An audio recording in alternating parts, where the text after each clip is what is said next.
My apologies for the raunchy sense of humor on the thumbnail, but it was the perfect storm. I just couldn't resist. I hope it at least made you laugh. Because at this point it's either laugh or cry, so we might as well laugh our way out, right?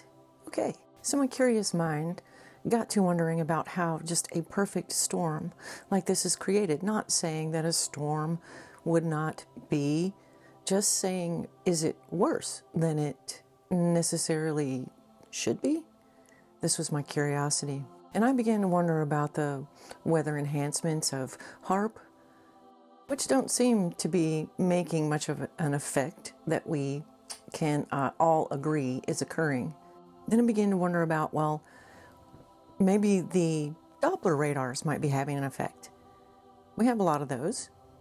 And when I looked into the research, I have to say, I was a little disturbed by what I found, because there's a possibility that we have created a monster. By accident or not.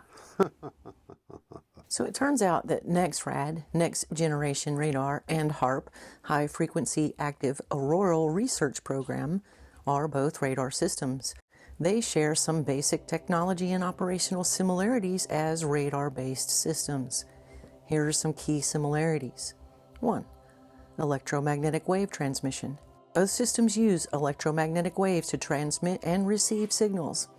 NEXRAD operates in the S-band 2 to 4 gigahertz, which is suitable for weather observations, while HAARP operates in the high-frequency range 3 to 30 megahertz, designed for ionospheric research. And 2. Pulse transmission.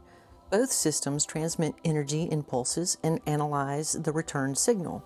And although they are operating on different frequencies, gigahertz versus megahertz, there is only one small, in comparison, location for HAARP in the United States versus this. These are the number of stations that are located across the United States at this point. This is what those stations look like when they are lit up, when they are fired up and powered up. This is the coverage area that they have. So just the volume factor alone made me curious. Then I looked into when the NEXRAD weather radar was implemented and looked into the weather data charts to see if there had been a shift, a change, since we began using these in the year 1988.